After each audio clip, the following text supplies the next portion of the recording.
Hello, good evening, buenas noches. Hello from Mexico City. I don't know where y'all are tonight, but I hope it's a good one. Uh, I I am I'm so tired. I could really use a nap. And you're probably asking Adelia, why are you so tired, girl? Because my grandkids, two of the three, are here visiting and picking them up yesterday. That's why I was on a flight last night and could not go live on Tuesday. Picking them up yesterday was exhausting, and it really should not have been. I don't know if it was the heat in Texas, if it was just a long day. I don't know, but it was a lot, and I'm tired. But I'm here because I told y'all last week we would be going live on Monday, and then Monday got here, and I was trying to make sure I had everything in order to go pick up the kids. And, my roommate is also out of town this week. So there was a lot of moving parts. So we could not go live on Monday. And so I told y'all we would go live today. And here we are, July 23rd, which is a special day for me. But before we jump into that and get to our conversation tonight, if you are new here, welcome. Thank you for tuning in, stopping by. My name is Adelia Borchade. This is my channel. Most people know me as Picky Girl Travels the World because I am that. I am super picky. I travel. I have been living abroad 9 days to the day. In 2017, January 23rd, I loaded up my youngest kid, who was 15 at the time, my dog, and we moved to Tegucigalpa, Honduras. And it's been quite the ride ever since. So we talk about life abroad, and we also talk about money. I am a financial educator and coach, and I want everyone, especially Black women, to have the means and the freedom to live the life that they want, which is what I have been doing for the last 10 years. So, those are the things we talk about on this channel. If that sounds like something you're into, hit the subscribe button. That is really okay. There we go. My screen blanked out for a second. That is really the only way to make sure that YouTube brings my content to your feed is if you subscribe. And to know, typically we go live on Tuesday nights, but like this week, things changed. To be on top of those changes, make sure that you turn on your notifications, and YouTube will let you know when I'm going live or when I post a new video. So thank y'all. Thank you very much. Hello to you in North Carolina. All right, y'all. So, if I have to have the door open, so I'm hoping that does not cause too much noise, but they got to believe that I'm watching them, um, the little people in the other room. So, hopefully that won't create too much noise or feedback for y'all. Okay, so I mentioned that is the today is special. Not only one, because I began my life abroad on this day 9 years ago, but also because coincidentally, completely um, accidentally, 5 years ago on this day, I left China in the middle of, the lockdown for COVID, to come back to Mexico City. I had lived here previously, had a really, really great experience, spent 2 years in Asia. And then I was leaving Asia before the pandemic began, but the pandemic definitely made it difficult for me to leave. I was briefly homeless for about a month there, because I actually had turned in my resignation December 2019. And so and that was before, COVID started. I knew I was leaving, had everything planned, scheduled, and the Chinese government was like, "Girl, there are no flights." And my employer had a new employee coming, and they were like, "Hey, we need your apartment." So there was a good month there. I didn't really have a place to live, but I overcame all of that and got back to Mexico City, where I have lived since then and have really been having the time of my life. So this day is doubly important for me, but every time this time of year rolls around, it does get me to thinking about the choice I made to leave the US and move somewhere else. Initially, that was Honduras, but I did not know where I would end up. I just knew I was leaving the US and I was not trying to come back. So I think about that and I think about, all that goes into living in another country, primarily when your family and friends, a lot of them live somewhere else. And, to me, that's tied to tonight's topic about community care, staying connected from abroad.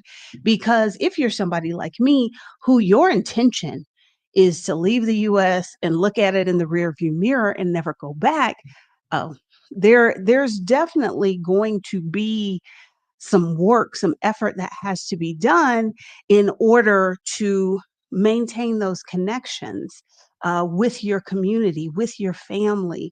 Um, and so I get to thinking about all of that. Are there things, um, I would change, why I initially left the US? It is really, I don't know if surreal is the right word, but, those many folks who leave the US sort of get this bad rep as like, "Oh, y'all running from the problems, you're running away, blah, blah, blah." And, there are some folks who are running from something. There are some folks that are running toward something else, something hopefully better.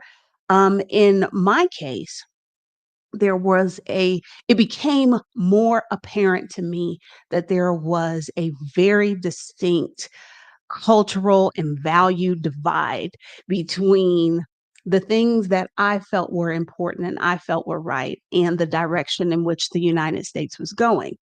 And it's maybe surreal is the right word, but literally one of the reasons I left I made the decision to leave is because I did not think it was going to be it was becoming a less and less safe place for people who did not ascribe to Christian nationalism.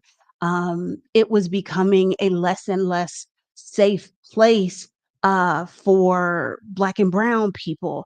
And to see what has played out in the last 6 months is like, well, yeah, that's part of the reason that you left. You felt, having that is it instinct? Is it intuition? I don't know. But I looked around and I was like, this is not going to be a good place for me. And to think back, like, yeah, you were right. It is absolutely a far less safe place than when I last lived there. And, often I'll get the question, will you ever go back? And the answer has always been, and probably will always be, not if I can help it. Um, I don't I just don't know how that would be possible. Because in my previous life, I was a K-12 educator. I was that teacher who asked their kids to think outside the box and ask, uncomfortable questions and all of that. And when you look at the changes that they are making in education, I would be my certification would be suspended and I'd probably be brought up on charges. So the career that I loved, I couldn't even feasibly do that if I went back to the United States. It is kind of wild to think about it in those terms. You know, Leaving the US 9 years ago, I did not know this is how things would play out. I did not know that this is where I was going to end up, but, my life is a lot better. I was already on a path to create the life I wanted, but I think leaving the US and moving abroad kind of, like, elevated that, fast-tracked it, put it on a path I could not have even imagined. Um, so for me, it's I know, what was it? A week or 2 ago, I did a video about the stuff that I hate about living abroad, and somebody even told me in the comments that I just whined for an hour. They are entitled to their opinion, but if that's the only video of mine that you've seen, you might think that like, "Oh, I don't like this life that I've created for myself outside of my home country," and that nothing could be further from the truth. For me, it's definitely, absolutely a net positive and then some. But the thing that I want to talk about tonight was community and connections because, where I am right now or where I was yesterday, picking up my 2 oldest grandchildren so that they could come to my home in Mexico and spend an extended amount of time. That was something that I had to be very intentional about, but it very much is part of, maintaining those ties because, for the youngest one that is here, I realized because I said something to her today about the pandemic, and she was like, "What's that?" And I realized she was born in 2019 when I lived in China. And so I mentioned that to her because she was like, "Oh, you live in Mexico?" I was like, "Yes, but I used to live other places too." And I said, "I used to live in China. I lived in China when you were born. That's why I wasn't there." And she was like, "What?" Like it kind of blew her mind for a little bit. And so, I was never, whether I had stayed in the US or not, I was never going to be the stereotypical kind of grandmother person. Never gonna be that. But I've been abroad. The oldest, I only lived in the US 1 year after she was born. The youngest 2 have never known me to live in the same place that they do. And so I had to make a conscious decision, like, I want to hold on to those ties. I wanna strengthen them. I want to develop them. Um, and had to think about like, okay, what does that look like if I'm never going to live in the same country as them, not let alone the same city. I'm never going to live in the same country as them. How can I have that? How can we have a relationship? How can I be part of their circle? What does that look like? So that's kind of what I want to talk about tonight, connections and community. You know, I saw Stephanie Perry was here earlier. I don't know if she still is, but I see a lot of folks in the chat who I know are part of the Exodus Summit community. And one thing that you will always hear, Stephanie Perry and Rashida Dow, the founders of the Exodus Summit, as well as any of the ladies in that community will tell you, is that community is vital. Whether it's been vital for them getting abroad, it's been vital for them staying abroad, it's been vital for them during the process of, settling in, wrapping up their life in their home country, all of that sort of thing. So we know it's important, but I don't know if we talk enough about or give enough space to how intentional we need to be in order to hold on to those connections and strengthen them and develop new ones, because there's the community you have in your old country, like, just because you move to another country, another state, another city doesn't mean you ditch everybody from your last life. I mean, it's a choice. You could choose to do that, but it's not an automatic thing. Um, but it definitely takes some work and some effort to hold on to those and develop them further.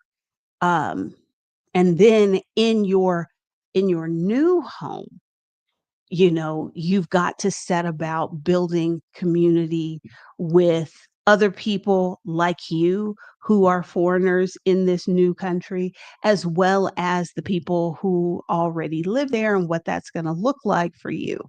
Um, I just today, just today, I went and signed up for a library. Well, it's at a library, a volunteer opportunity to be part of or to host a English conversation club. And you might think, well, why would you do that? What's the point? I'm trying to add some people who are from here to my community, be in community with those people. But as we've discussed multiple times on this channel, I am introverted. I am an introverted introvert, which means I'm not very outgoing and I do not talk to strangers. So meeting new people is not the easiest thing for me. Usually I just am standing in some place and somebody more extroverted will come over, talk to me, and, take me under their wing. But I'm thinking that maybe I do this in phases.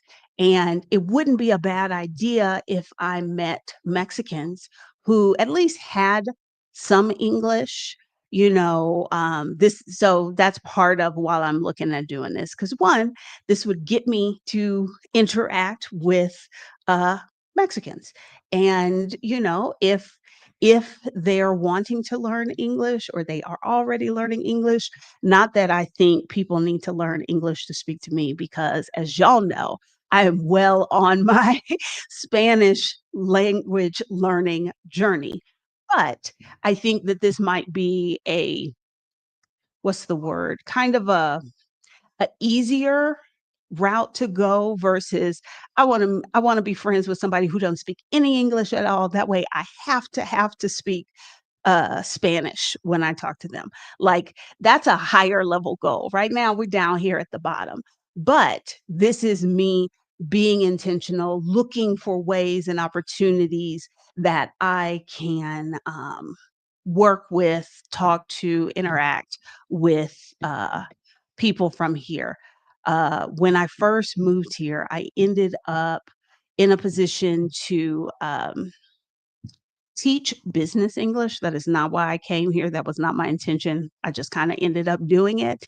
And a lot of those people from 8 years ago are like still my Facebook friends, because that was sort of an entry point to that connection. Um, so yeah, that's one example, but, where when you move abroad, you're actually, like, juggling several things, maintaining those connections with the folks back home, as well as building your new community in the new place. Um, and so I am curious to hear from y'all. When you think about community for the folks who haven't moved abroad yet, do you have concerns about like staying connected to family and friends back home? Do you have concerns about, when you're in the new place, how that's going to work? Or are there people who are already out here doing it who could give folks like me some pointers? I'm curious to hear from y'all. You could drop that in the chat. Yes, I this is part of my celebration today.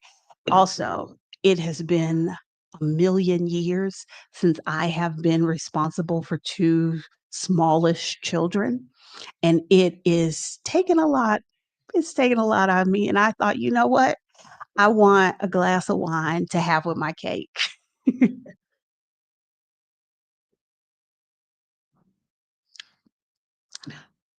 Oh, cheers, Jess. Cheers. Um,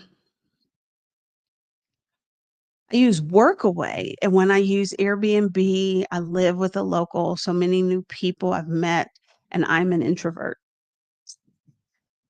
I hear what you're saying, Lucy, and that sounds cool, but just the thought of that, like, "Oh, I've gotta I gotta stay with this person, and they expect me to talk to them." I don't like the pressure of that, but I get what you're saying, and I think that's super cool. I as y'all can obviously tell, I have some social anxiety that, I've not fully worked through. Their mama sure did when she was growing up. But yeah, no, they are actually I was very nervous because the oldest one, um, this is her 3rd visit.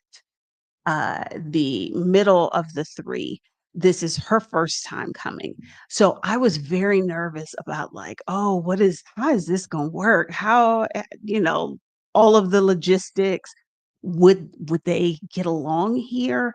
Like, did the oldest one feel like this was her thing and now her sister was cutting in on it? But they have actually been really good about keeping each other entertained, which I appreciate. Um, of course, there's always going to be some fussing and disagreeing about who's cheating or whatever. But on the whole, so far it's going pretty well. We're not a full 24 hours in, but so far um it is going pretty well. Um, Living with the locals abroad is a good idea, I think, when building community away from your community. Yes, I have it only in Mexico. Of the 4 countries I've lived in, Mexico is the only place where, like, I, 1, really worked to integrate myself with the local community, but also it's the only place that I've been in charge of choosing where I live. Like, where I was gonna live had nothing to do with, "Oh, well, how close is it to my job?" That sort of thing. And from the jump when I first arrived, and was looking for an apartment, I knew that I wanted to live in a neighborhood where I would probably be one of a few foreigners because I wanted to be someplace that I would have to use my Spanish, that when I would go to the store or go get something to eat, that the folks I interacted with would not speak to me in English, even if they can speak English, because 'cause I'm sure there are folks over here who probably can speak English, but that's not gonna be their go-to when dealing with me. Um, and so I was intentional about that. Pretty much everyone in my extended family are world travelers. They didn't even blink when I told them I was moving. None of them live in the US full time. Okay, that's incredible. And I would say not super common. Um, in my own family, thinking about my daughter, my oldest, I had to, you know, we're talking about being intentional that if I want there to be connections and I want to strengthen them and I want us to be able to easily I come there, they come here, we meet up somewhere else.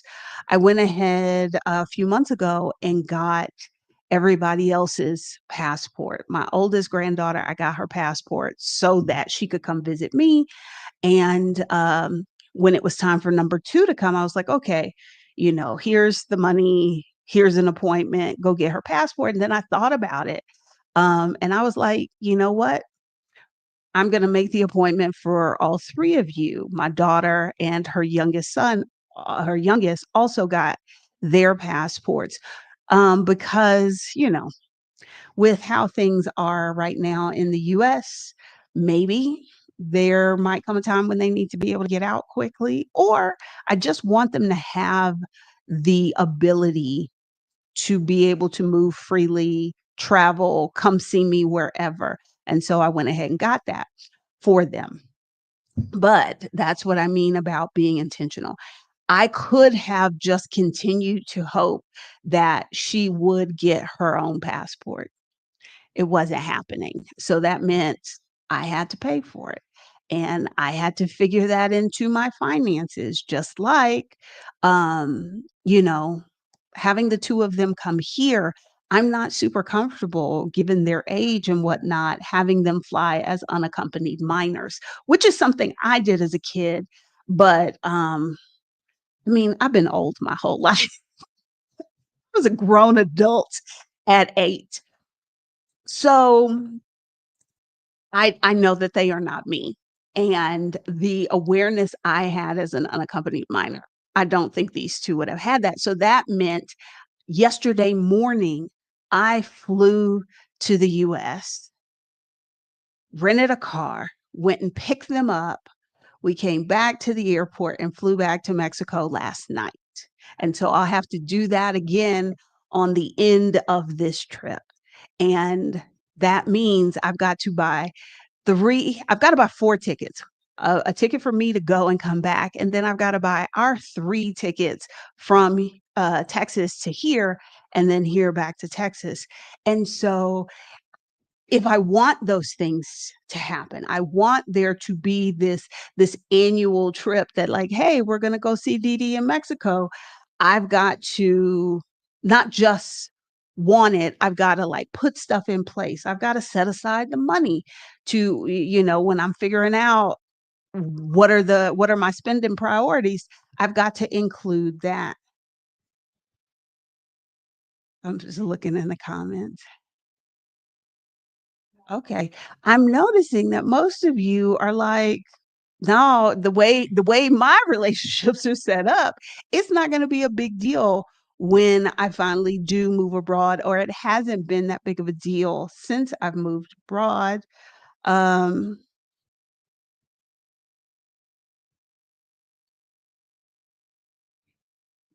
okay. I'm an introvert, but my Spanish is not great. Going to gatherings like karaoke, brunches, and festivals help a lot integrating me into the community. A smile and a laugh go a long way. That's great advice. That's great advice.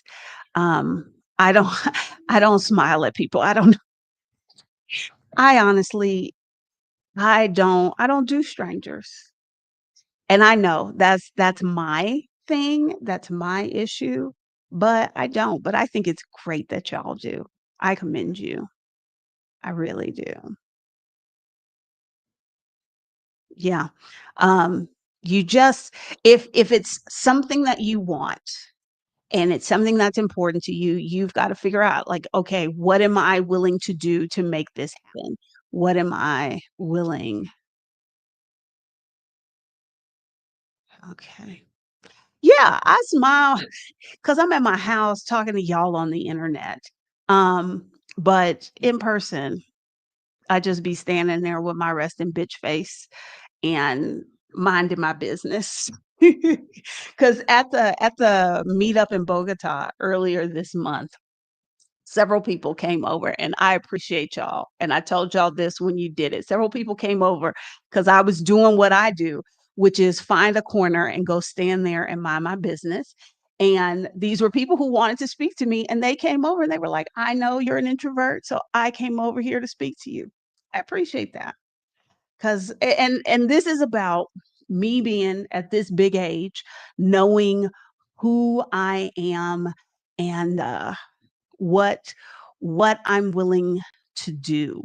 So that's actually actually part of what I think as you are either trying to maintain or strengthen the connections with the people you have back home, be they friends, be they family, be they like new family members or whatever, or building community in your new place. You know, One, y'all have already said it. You've gotta do it. You gotta stop waiting for it to magically happen. If you have envisioned your life abroad, like when you got the apartment, you got an apartment with a second bedroom for visitors. Like you envision your people coming to stay with you, maybe getting a taste of life abroad, maybe providing a refuge, a temporary respite from the craziness that is happening in the US, whatever that vision is. You can't just have the vision, have the dream. Um, it won't just magically happen. You've got to take the initiative, like y'all said, you've got to do it. Um, and then you've got to know, okay, what are my limits with this? Where's my boundary? And we'll talk about that, what I mean there. Hey, D, we had to do the same thing with our oldest daughter. She was not she was not happy doing the stuff needed to get her passport. I took her to get the photo, and hubby went to the passport appointment. There was a moment when I thought, "Am I gonna have to fly there and to make this happen?" Um, Thankfully, I did not, but I kudos to y'all for making it happen, and now she has that passport and can come see y'all or come meet y'all wherever, but I did have a moment when I was thinking, "Am I physically going to have to go and take everybody involved to go make this happen for these passports?" And what I really hate about minor children is that it's all their passports are only good for 5 years and you can't renew them. You have to reapply. So, um, have to do this at least twice for each of them until they are 16, and then, you know, we can just cut through having to deal with the grown folks and get the kids passports. But yeah, um, this is great that you had somebody who was super encouraging and, rooting for you. Say she threw you to the wolves, but you did it. Yes, you did. Yes, you did. Um, yeah, no, I flew as an unaccompanied minor probably from the time I was like 8 or 9 years old. There was there was the time that, Continental Airlines, who is now United, lost me, and my mother showed up at the airport to pick me up, and when they brought the kids off the plane, she was like, "Where's my kid?" And they were like, "Huh? What are you talking about?" And had anybody shared the actual, flight information with me, I probably would have made sure I got on the right plane, but I was coming back, I assume from the East Coast somewhere, and Houston has 2 airports, and I was supposed to go to Hobby. And there was a group of us unaccompanied minors. We had a layover. They put us in some break room somewhere, and somebody forgot that I was not supposed to be on the same plane going to Intercontinental with those other kids. So that's the plane I ended up being on. And I arrived at Intercontinental, and my mother was at Hobby Airport. And this is when I found out. I don't know if they still have this. They used to have a flight that flew from Intercontinental to Hobby. It took 9 minutes. And so when I got to Intercontinental, they put me on that flight and flew me to Hobby. But yeah, had I known, like, oh, this is a mixed group and some of y'all are going here and some of y'all are going there, I probably would have been able to get myself on the right flight and end up where I was supposed to. But these children are not. Yeah, and I know some of y'all, especially the younger folks, are probably tired of this, but as Gen X, we were we were often responsible for things that adults should have been responsible for, and low key could handle it. These kids ain't us. They be like, "Oh, a butterfly," and walk off somewhere. So, until I feel comfortable enough for them to fly as unaccompanied minors, this is a thing that I'm gonna have to do is fly down there to pick them up. And, like, I was just talking about, you can't think it's gonna magically happen. You've gotta take action, you've got to do it, but then what are your boundaries? And for me, one of my boundaries is I want to spend as little time as possible in the United States. Um, Previously, like before January 21st, 2025, that was mostly because it is so expensive in the United States. I would be there for 20 minutes and have spent $200 not doing anything. So I tried to limit my time. Also because there's like, let's say I'm planning to go pick up the kids and I'm like, oh, I'll stay a couple of days. It's the same thing. Well, where am I going to stay? I don't have a house. I don't have an apartment. How am I going to get around? There's all these costs. And me showing up on a random Tuesday, my friends in the city all work like regular adult jobs. So they got stuff to do. So I was already not keen on spending a lot of time, but with the state of things now in the United States, with, you know, the not so secret police disappearing people off the street, I don't feel I feel even less safe. And so I don't wanna do anything that would put me in the United States longer than I would have to be. And so what that means is it's a marathon day like it was yesterday. I fly in early and I fly out on the last or second to last flight.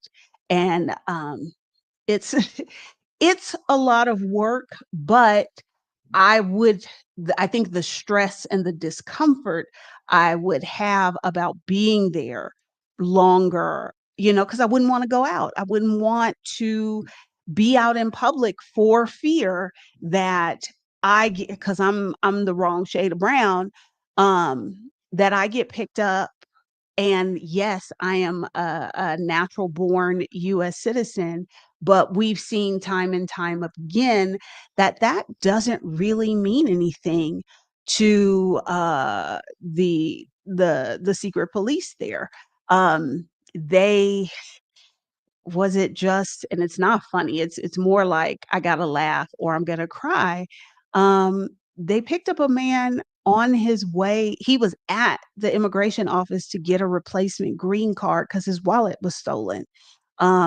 They have picked up people who are US citizens, and if not disappeared them, they've been locked into the system, and, unless there is somebody looking for you, it is it is very hard, like, they are not maintaining the documentation that they should have. If they were giving people due process, there would be a list of these are the people we've detained, why we detained them, that kind of thing. They're not doing that. So if there isn't somebody looking for you, you're just kinda lost in the system. I don't want to chance that. I don't want to chance being locked up for months on end in horrible conditions. So, that's kind of my boundary, my limit. Um, and so as a result, I limit my time in the US. Honestly, I was looking for all kinds of ways of like, how could I do this without me having to physically go? Um, Coincidentally, I didn't have trouble. Like I did not travel with my normal electronics. Um, that added to my stress because, we forget how much we depend on cell phones. Like, I don't know anybody's phone number.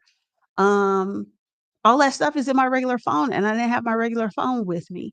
Um, but they did not ask for my phone, but I did get I don't know, maybe this man thought he was being friendly and having, fun conversation, but it was like, "Well, why are you here? And how long have you lived there?" And blah, blah, blah, blah, blah. This is not the first time that I've gotten that line of questioning. The minute they find out that I don't live in the US, I tend to get, um, more questions. It usually feels like they're just being nosy, curious, nosy. I don't know where the line is. But it was an experience like that yesterday. But I was concerned that, let me make sure I say the right things before this gets ugly. And I don't like stress like that in my life. So that is one of my limits, my boundaries. And so if you are already abroad or you're thinking about moving abroad, you got to ask yourself, okay, I want to maintain these relationships. I want to strengthen them with those folks back home. Um, I envision, my home being a place that they can come to. And so, what are you willing to do to make that happen? Are you like me and the awkward black nomad and you're like or H&D and you're like, "I will also get you the passport so that you can come here." Um, are you willing to go back and visit them, like, at least once a year? I am not. I in the past few years, I've kind of been able to chunk things together, like if I was going back to vote or, I was going to spend in a specific event to attend a specific event, I would kinda lump those together. But now I'm not trying to be there. If I've got to be there, I do not wanna be there more than 12, 15 hours, definitely not overnight. Um, I can imagine. Um, I lost my Nigerian passport. I'm afraid to file a police report due to ICE. I'm a dual citizen, so I've been using my US passport. Yeah, I understand that. I get why you are concerned. Um, there are some people who are gonna be like, "No, I'm not going back there." So you gotta come see me. Y'all wanna y'all grown and we want to continue to hang out and get together, you gotta come see me. Okay, if that's your limit, that's your boundary, so be it. Or are you willing to meet up with them somewhere around the world? Um, you know, how much are you willing to spend? How far are you willing to go? Would you make the passport appointment? Would you drive them to the passport appointment? Would you go with them to get the photos? Like, what are the things that you're willing to do? What are the things that are absolute? No, I'm not going to do that. And we're going to have to figure something else out. Um, Also, thinking about your community in your new place, what are your limits there? Because I have my own limits. I am who I am at 50 years old. I'm not probably going to change that. So I have decided to look for ways because this is something that is important to me. I want to uh, have stronger ties and connections to folks that are originally from here and other people that are living here. Um, you know, what am I willing to do that? I would like to avoid all discomfort, but it is unlikely that I am going to be able to do that given how many things give me discomfort. But, I sign up I've taken classes in things that I wanted to learn, um, and I've taken them in Spanish as a way to strengthen my language skills and maybe meet somebody. That part has not worked out so well, but I'm also considering, like, I would like to take a yoga class or 2. There is a studio down the street. my thought is maybe if I take classes at that studio, I might meet somebody who lives in this area, you know, and that might be something. Something else that occurred to me was, given the nature of the life I lead, that I don't have a traditional 9 to 5 job, that I should look for avenues where I can connect with other people who are local but don't work traditional jobs. Because if you work a traditional Mexican job, you're probably working 10, 12 hours a day, 6 days a week. And somebody trying to hang out with somebody like me who's like, "What is time? Time does not exist." That that's probably going to be more of an uphill battle than, um, if I were to connect with other people who worked online or worked for themselves. Something to think about.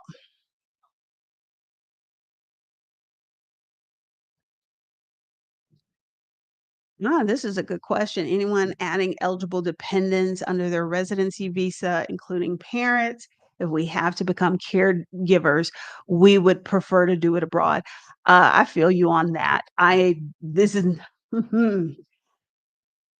I have been trying, there is a way that I could get at least my daughter and her kids, there's a way that they could all get either citizenship or residency in Mexico, but it's a lot of moving pieces, and it would involve me interacting with folks that maybe it's better if I don't interact with. So I keep sharing the information like these things can happen, but I don't know that it's going to happen. So I'm with you. It would make me feel so much better if I could secure them somewhere else. I don't have any living parents, but that is something I've thought about, is that if I were in that situation where I was going to have to become a, a caregiver, um, I would absolutely prefer to do it abroad, than in the United States. I think with this bill that they passed, although a lot of the provisions that strip, Medicaid and various forms of assistance, it's going to take a few years before they go into effect.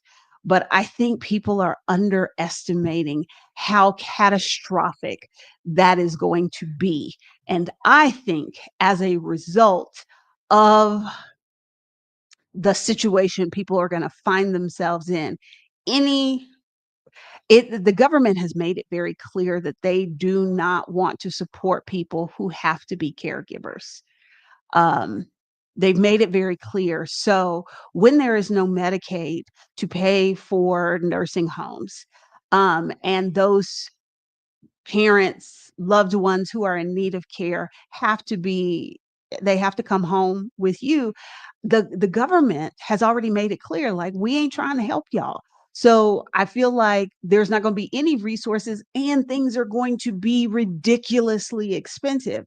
At least if you are abroad, it is possible that the kind of care and the kind of support that you might need would be more readily available.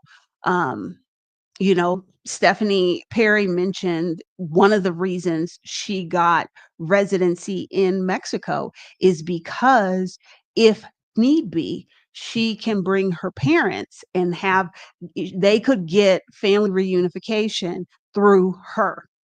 A lot of places, it they tend to allow that for the visa holders' parents. Um, for adult children, the only place I think I've heard of is Ecuador.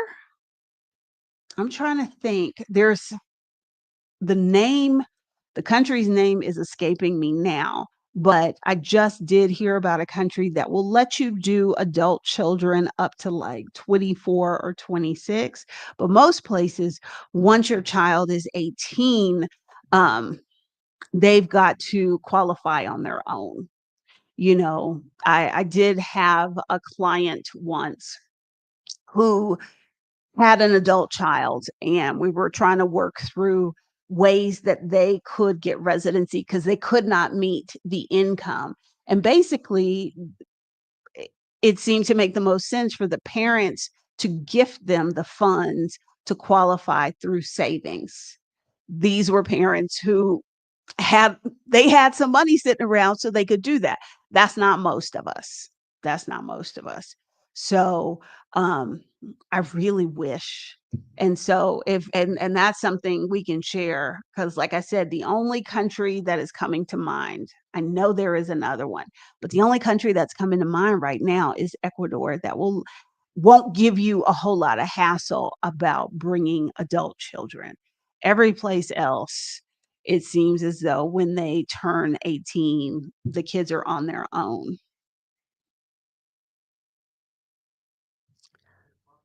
Spain? Okay, just says it's Spain. Because they did just make a bunch of changes to their immigrations, uh, immigration rules. I agree wholeheartedly.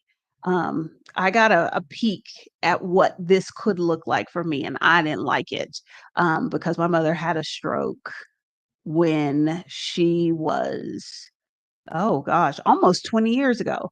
And, you know, I was very thankful that Medicaid could kick in because I could not do it. And I think another thing that people aren't realizing is that the vast majority of US states have those familial care? It's not familial care, but they have laws that state doesn't matter if you are no contact with a parent, if y'all are estranged or what have you, but basically, as their child, it is your responsibility to take care of the parent who could have been a horrible person to you your entire life. And so that's what I am anticipating seeing is when the Medicaid support is not there and people cannot I it really upsets me, and I'm very afraid because particularly, I know who the burden for that is going to fall on, and it's gonna be women, because we saw it with the pandemic that when there was no place to send kids, women had to drop out of the workforce in significant numbers. If grandma or grandpa has been in the nursing home and now there is no, Medicaid to pay for him to be there, and he has to come live with you all because you are his children, what have you. In the if there if there is 2 adults earning in the household, I fear that it's gonna be women who are expected to give up their career to do that, and then that, of course, cascades into a whole 'nother thing. I don't like that at all. Um, okay. You can add your adult kids in Ecuador. Panama, no. Is the Panama, Friendly Nations visa still viable? Because I remember the financial amount used to be like $5,000, but now I hear it's like $300,000. I had always hoped that that was, um, a misprint, a typo, but I wasn't sure. Um Say last year, I gifted my stepmother a passport application and the money, the part of the exit plan. Okay, she's seeing the value of possibly living outside the country. That is okay. So, yes, I've been talking to y'all about how, in an effort for me to ensure that I have a relationship with my grandchildren, part of it has been scheduling time for them to come visit me. When number 3 gets a little older, he can come too. He was so cute yesterday when I went to pick up them and he was like, "Am I not going to Dee Dee's house?" But I brought him a gift, so he was happy with that. He was fine when we left. But, you know, I am also hoping to plant the seed that when it is their time, whether or not their mom ever decides to travel or move abroad, I am hoping that by spending, you know, 8 10 summers hanging out with me that they might be like, "You know what? Maybe I'm gonna look at living in some other place." Um, and so if I can plant the seed that there is, life outside the US, I am more than happy to do it. Although right now with the 2 that are here, they talk about like, "Oh, we're going to Mexico." But I don't think they have a concept yet of what that is, where we are, but I'll keep working at it. I'll keep working at it. So, again, you know, you have to decide for yourself define the vision. What is it that you want? If you had a crew of ladies that y'all always went to brunch, well, now that you live somewhere else, you going to brunch with them might not work. But could it be a annual brunch trip, a quarterly trip? Is there a way that that can then morph into something where y'all can continue that tradition and you can maintain those connections? Or are there different ways that you and that group can connect, stay connected so that you hold on to those members of your community? Um, so you have to define what it is that you want. And once you're clear on the nature of the relationship, where you fit into their lives, where you want them to fit in yours, you know, take some initiative toward making that happen. Um, I shouldn't say this, but the other grandma was not happy about Lil Bit, the youngest one, coming with me, which is weird because, like, because she was saying things she didn't say these things to me, but she was saying things like, "Well, I know they don't get to see, their other grandma that much, but blah, blah, blah." Because I guess she had made some plans and didn't discuss with anybody the dates of those plans, and I had already bought a ticket. And, my daughter was like, "Well, she can't be mad that she don't make stuff happen. Like, you said this is what you wanted. You told me the dates. You bought the ticket. Like, you made things happen."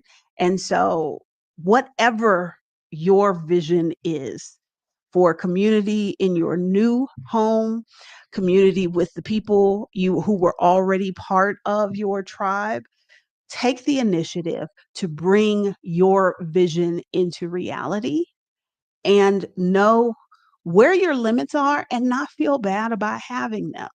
If you are only going to return um, back to your home country twice a year, and you're willing to, if there's a graduation or there's a wedding or something like that, that you're willing to kind of alter your plans so that one of those two times a year is it overlaps, it coordinates with that special event, but you're like, "Hey, I've already been my 2 times this year. I know y'all are having this retirement party for Susie, but I'm not gonna make it because that's a limit for me." Dee says, "I arrange quarterly Zooms with one of my groups of friends back in the US. It's not the same as meeting in person, of course, but it's better than nothing. And it keeps us connected." Exactly. I think when some people, when some people think about like, oh, it's different doesn't necessarily mean bad because again, the thing that's important is maintaining the connections. It's not going to look the same. Um, it's not going to look the same, and that's okay. But the important thing is that you are maintaining the connections. You are still cultivating community with those people. Um, and that might be the thing you have to do is if this thing we used to do was like brunch or we always met in person, it was very specific. Okay, how can we get the same vibe, the same feeling, but do it in a different way? What are some options, like Zoom, stuff like that. I'm working really hard at getting my people onto WhatsApp because it's much easier for me to send you pictures and videos and quick little voice notes of this stupid thing that happened to me when I was walking down the street. So we can, still cut it up, chop it up like we used to. It's much easier for me to do that on WhatsApp than me trying to text through Google Voice.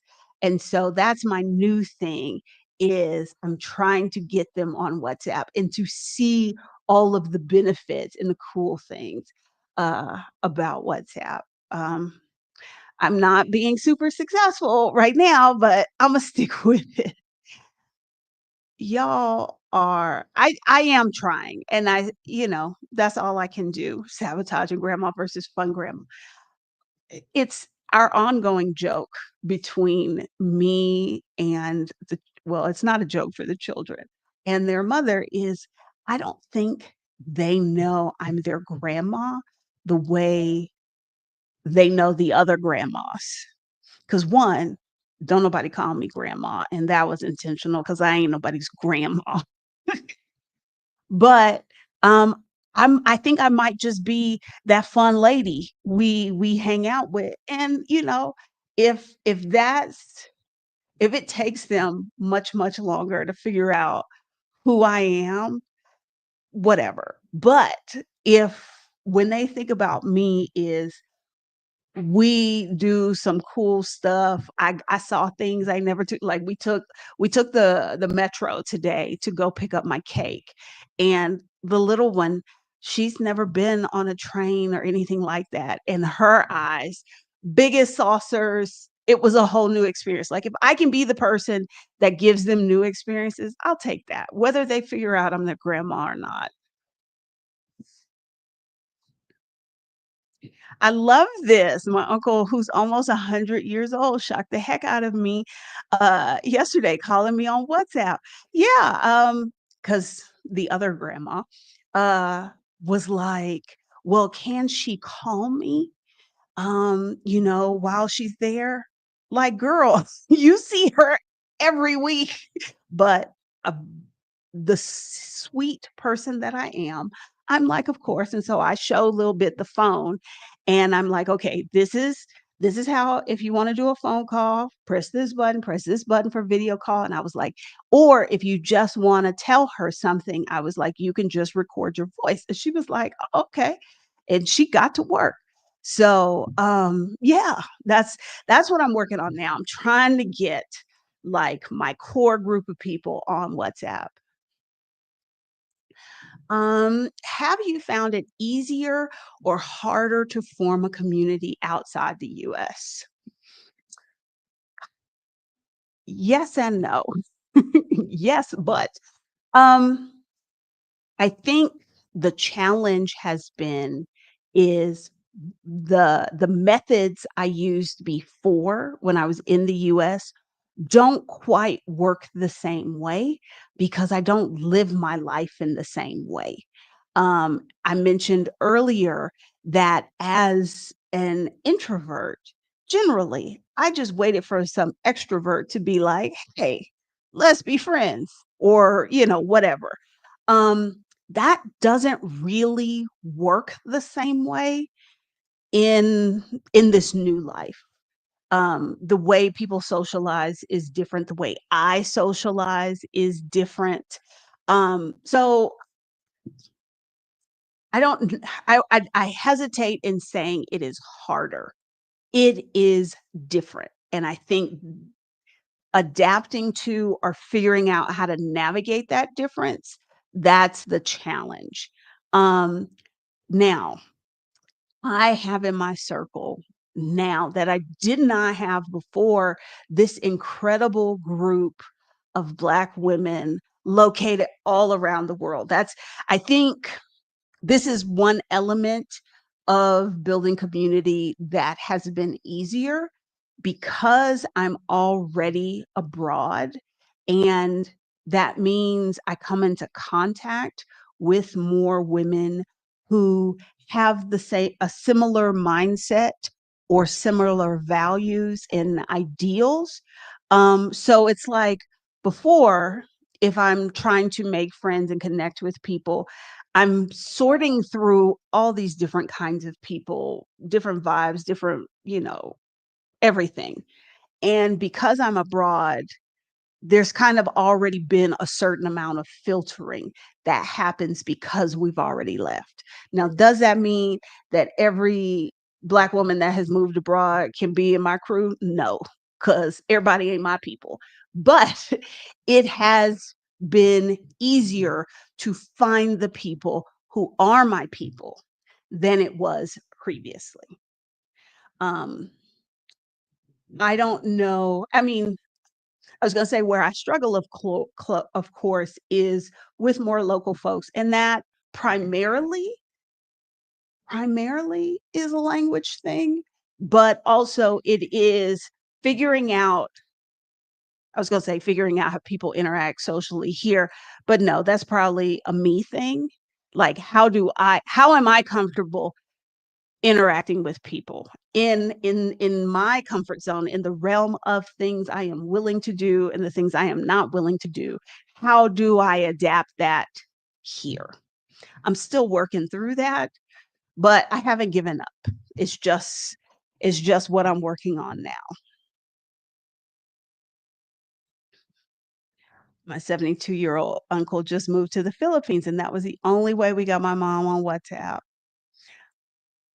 I feel it. Okay.